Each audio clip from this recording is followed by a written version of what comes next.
Insights, solutions, and networking all come together at RSA Conference. Join a global cybersecurity community at rsaconference.com/ITSP-MAG24. Marco. Sean. Do you feel like you're on autopilot at this point?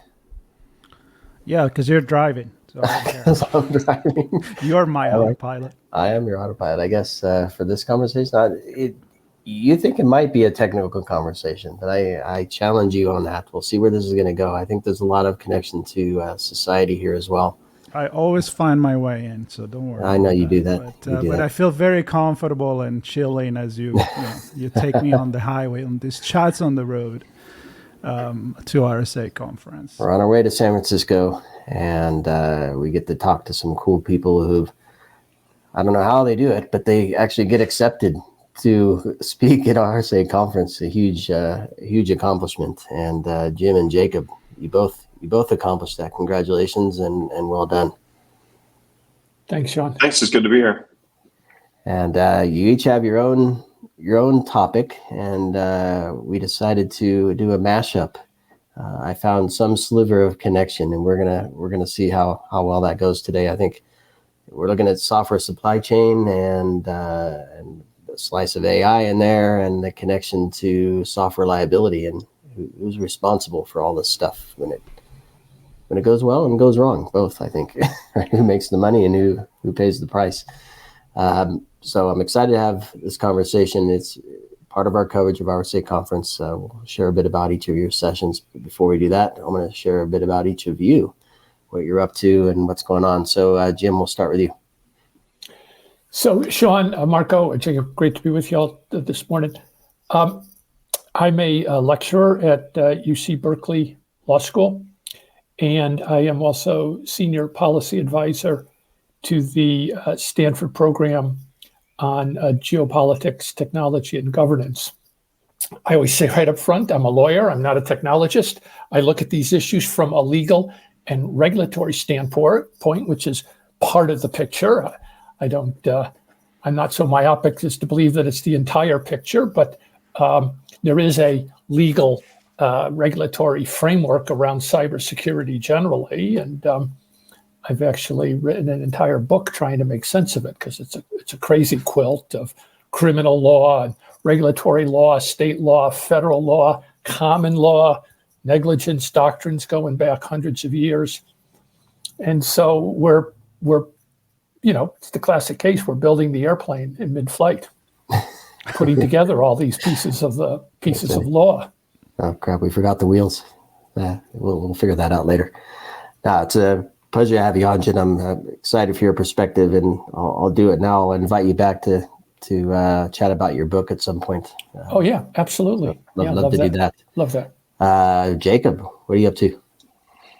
Hey all, great to be here today. Looking forward to our chat. I'm Jacob DePriest. I'm the Deputy Chief Security Officer at GitHub, and I am responsible for our security team internally. That's helping keep the platform safe and the product safe, and we also work on the community security aspect as well. So I've been there about 3 years now, and before that I spent a long time at the National Security Agency doing all sorts of fun things and cross engineering and IT and security. I love it. And I just did an episode with Sarah Young. She published a bunch of content on GitHub around security awareness, security training, not awareness training, but for helping individuals who are not in security understand security. And that's all on GitHub. So it was pretty cool. So people should check that episode out. But we're not here to talk about that. We're here to talk about supply chain, software supply chain, the risks involved. Who wants to paint the first picture of what the software supply chain looks like? Let me defer to Jacob. Jacob, why don't you jump in on that? Yeah, I'm happy to at least give my quick view of it here. I think it's there's a lot of definitions of it out there, and I think to some degree they're all valid. My perspective is it includes not just kind of where our software is coming from. If we zoom all the way out, we a lot of people, and we tend to talk about supply chain as like what goes into the software we're running, what's on your phone, what's the website you're using, the SaaS tool you're using. But there's a lot that goes into that. And I think sometimes we focus on very specific components of it. So like, what are the ingredients of the software that's I'm running on my phone, for instance? But it also plays into how that software is developed. What platform was it developed on? What was the security of that? Are we worried about that aspect of it? How about all the tools that went in to help those developers build that software? And then where was it produced? Where was it stored? And then the actual building and deploying of the software itself. So there's a lot of aspects to it. It's a very complicated and fast-moving space right now, and there's a lot of threat actors who spend an awful lot of time in this space looking for opportunities to exploit every little opportunity they can. So it's also, I think, a space that is evolving quickly, and there's a lot of innovation in it right now as well, which is pretty exciting to see. Should we just jump right into the most, I don't know, at least most talked about, I don't know if it's the most prevalent. Maybe you have some different thoughts on it, but AI, right? So AI is, to me, it's a piece of software that's built in another, well, it's like any other service bundled into services or a system of systems. But what are you seeing in terms of AI and its impact on the ability to develop cool things, and also the impact of risk on the supply chain? Well, there's the open question as to whether AI is going to be better for the attackers or better for the defenders. I'm sure Jacob has views on that. Obviously, the attackers are using it. The defenders are using it. I think there's a third piece of the AI issue with respect to cybersecurity, which I've written about, which is the vulnerability of a lot of the models themselves, particularly the machine learning models. AI, of course, is not just one thing, but if you look at large language models, if you look at some of the image recognition models, it turns out that they are remarkably vulnerable to adversarial attack.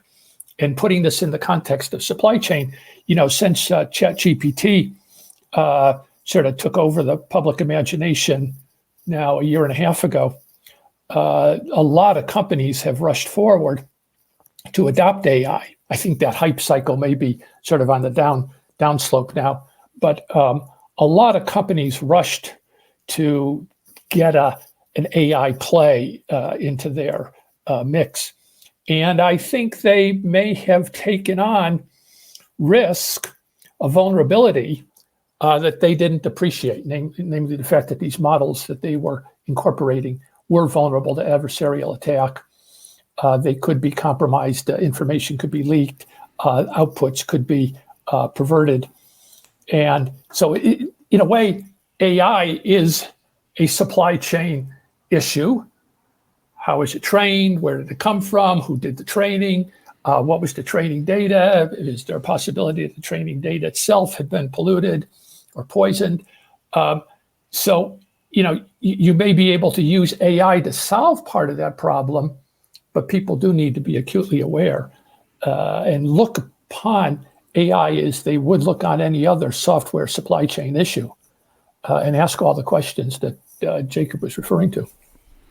So I'm going to jump in because I'm still picturing in my head this airplane that is half made, half not, but is still flying.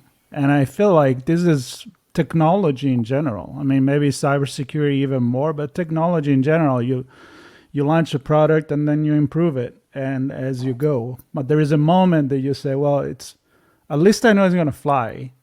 Now, should be secure to send people on the moon and back safely like NASA did, but not everybody has that kind of budget like they had back in the days.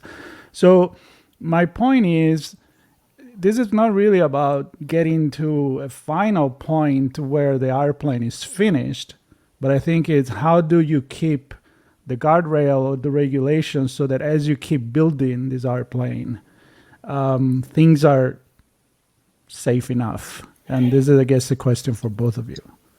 Jim. Well, just quickly, Marco, certainly you're 100% right. We have an iterative software development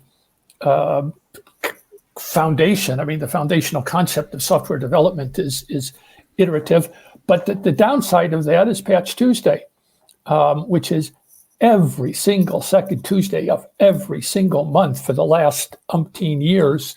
Microsoft issues dozens, sometimes 100 or more patches, some of which are every month critical, some of which almost every month are being exploited in the wild. And I think, as you say, you want the airplane to be safe enough. We're never going to have a perfectly safe airplane. We're never going to have perfectly safe software. But I think right now we are in a situation where there's a growing recognition that the push to ship, the push to market, the push to get it out there quickly has left us in a bad spot. And that we need to recalibrate that calculus of how safe is safe enough. And that's an issue that has obsessed me. It's an issue that the administration put into its cybersecurity strategy of March 2023. So 13 months ago, they said, we have a market failure, that we're not producing the level of security that we need. And this industry has matured enough, has gotten far enough along, and this industry, the software industry, is so pervasive, and we are all so dependent upon it in so many ways, business, personal, government, national security, that we need to do better. And then the question is how.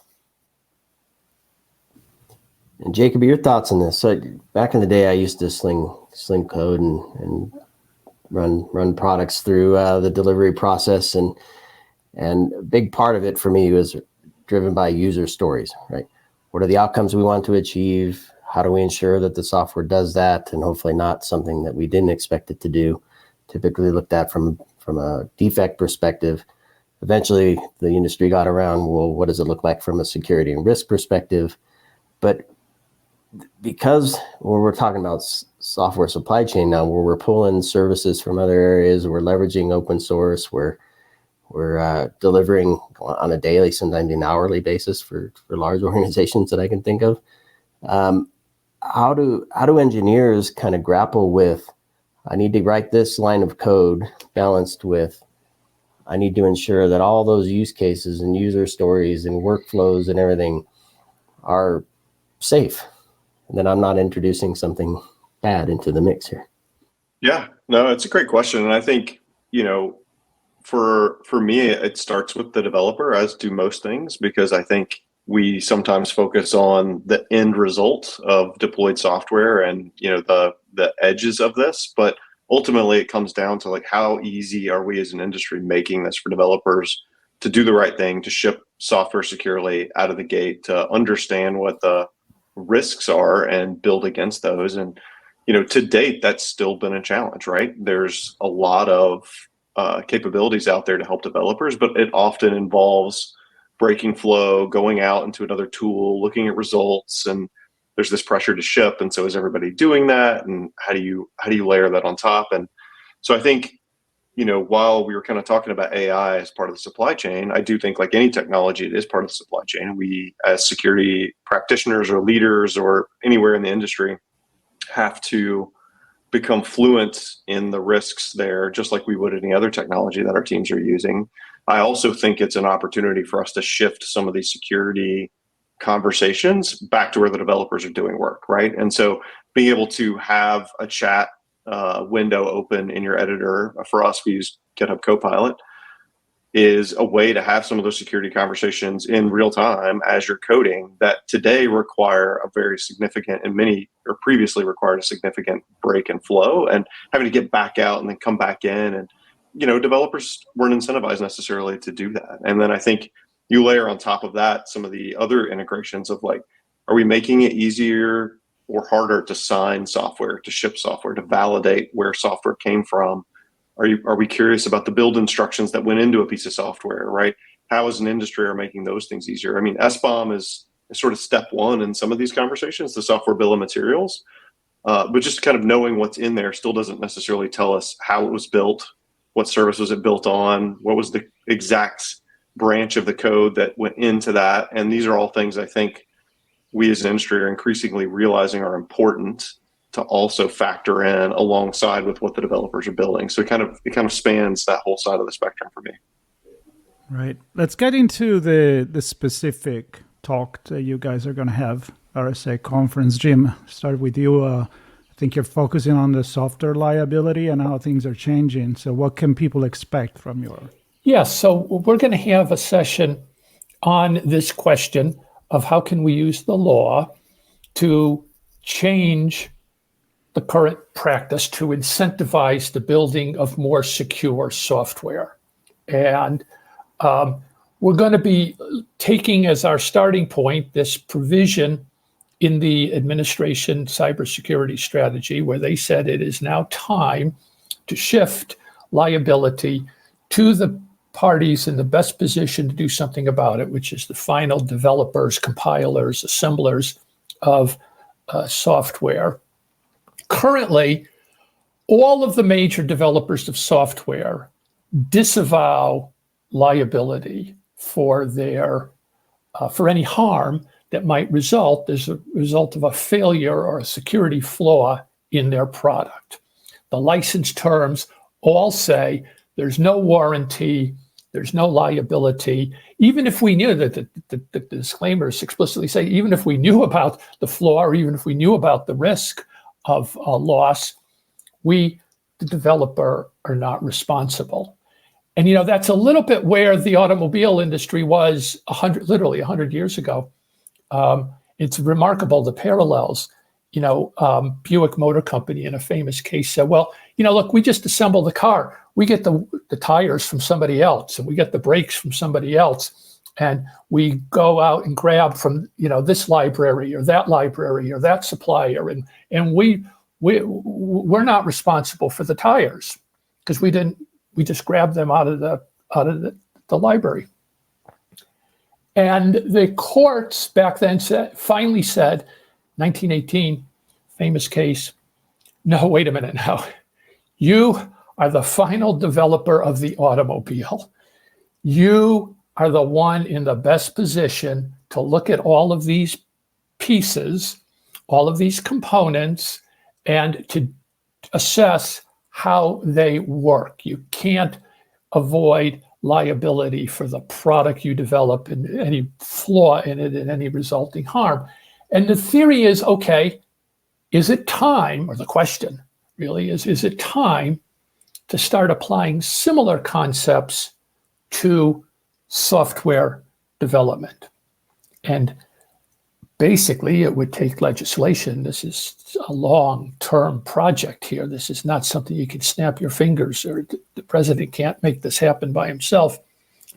But as we have in other fields, could you say those disclaimers of liability, those licensing terms that say, even if we knew there was a risk, we're not liable, those are no longer enforceable. Those are no longer effective. And in fact, put that cost, because right now, of course, the cost is borne by the user. It's not like it's a cost-free situation. The cost is borne by the user.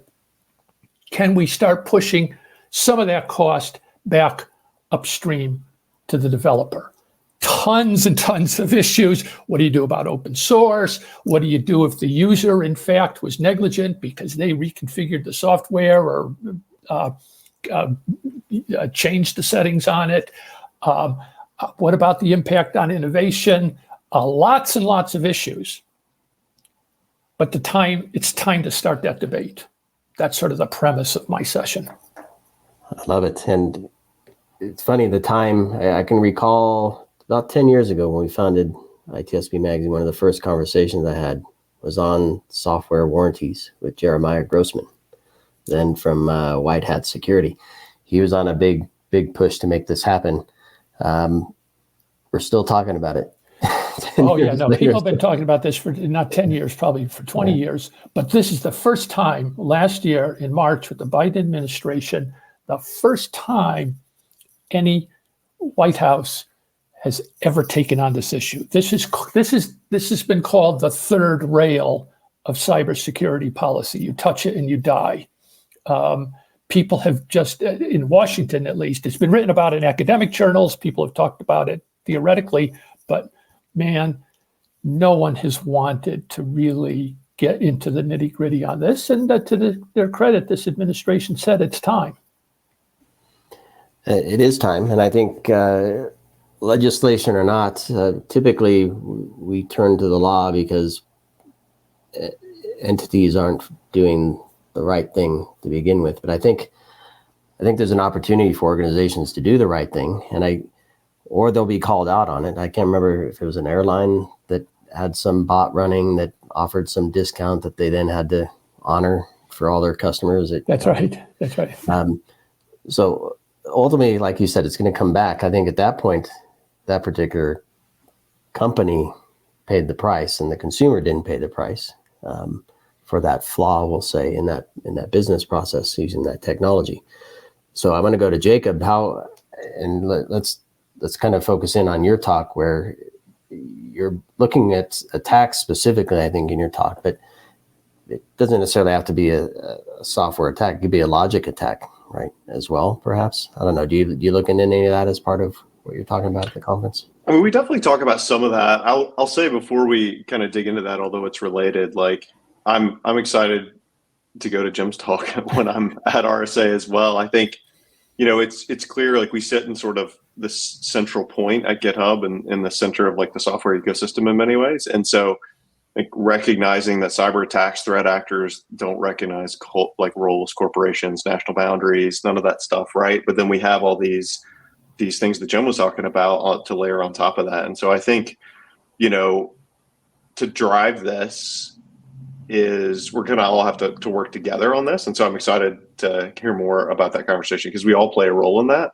And we have to be committed to helping build a more resilient world where cyber hygiene is considered part of the social good versus just something that is on the side or an afterthought. So excited to hear more about that, Jim, when we go. Great. Good. Kind of a sort of adjacently where I'm going to be talking about is sort of the supply chain and AI fundamentals, because, as a security practitioner or leader or startup or seasoned company, when you go look into this and like, okay, I recognize this is a challenge for my business, for my organization, for the company I work with. What do I do? Where do you start? Right. And you go out and there's thousands and thousands of companies and tools and security scanners and all these other things that sort of have an element. And there's some fantastic vendors out there, by the way, really, really good tools.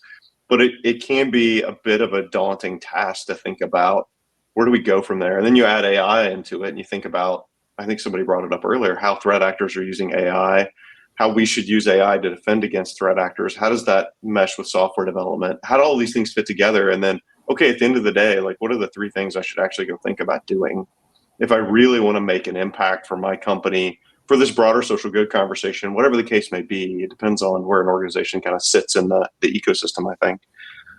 So we're going to dig into that. We will talk a little bit about the specifics there. And, if all goes well and the internet gods shine, we'll do some live demos as well, which will be fun, and show some of the security tools that are available, but also some of the AI capabilities that I think are really, we're seeing just the very beginning of it right now. But I think integrating AI capabilities with a security slant into the development process is going to shift AI actually to the left. I mean, we've kind of been talking about that for 15 or 20 years, but I think there's an opportunity now where it can be actually true that it's shifted about as far left as we can go. So before suggestions and edits are being made by the developer, there's sort of the security lens being put on what is suggested in the code and things like that. That obviously assumes all the things we talked about earlier of like AI of the supply chain, or the supply chain situation of the AI itself, and all the other things that go into it. How's it integrated? What do we take? Are we taking the output and just running with it? We want developers to actually look at that and be responsible for how they integrate it. But I do think it's going to be a really interesting shift that we're going to see and are starting to see now, but it's going to accelerate over the next couple of years. So we're going to kind of dig into all aspects of that. I love it. I don't know if it's part of it or not. But I have this I was a product manager as well, writing PRDs, and I'd love to see AI write all of here's the scope. Here's the scope, and that somehow translate into here's how engineering should build this, and here's how test should validate, and here's how security should audit. Because I think then AI is responsible? Then AI is responsible. Exactly. Well, then sadly the product manager is responsible, but not the engineer. I think I honestly believe putting all this on the engineer's shoulders is not the right thing. I think, yes, there's, to your point, Jacob, there's a role there, of course, but whomever is defining what it should and shouldn't do, and oftentimes they only define what it should do and not what it shouldn't do, I think we're missing a lot of stuff there. That's my personal opinion. But anyway, I'm not talking at the conference. I think we're closer to that vision, Sean, of being able to kind of lay out an idea and have a lot of stuff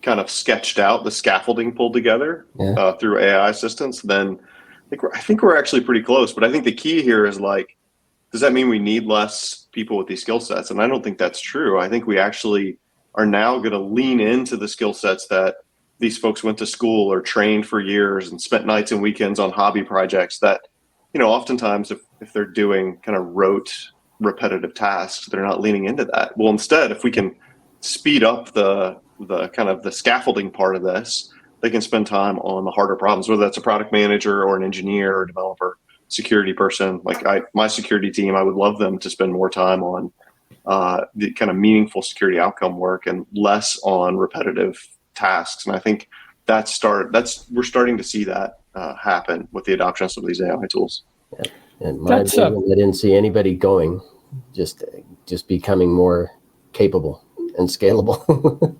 Yeah.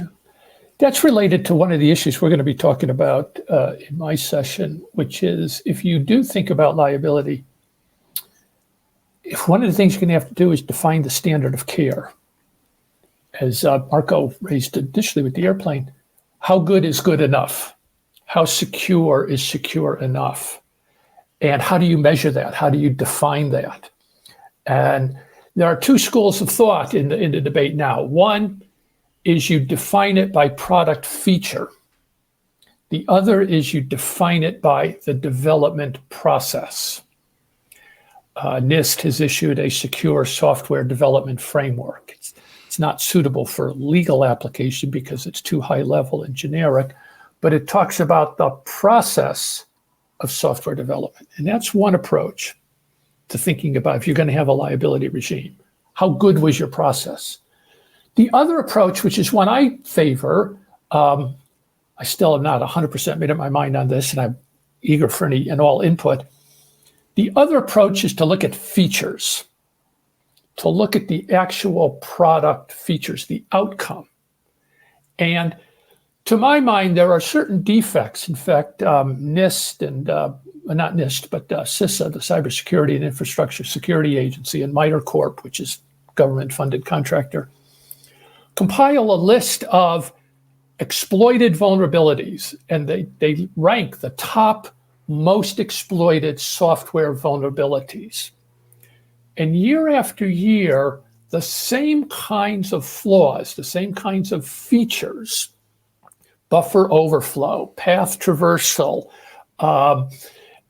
inadequate control of user input.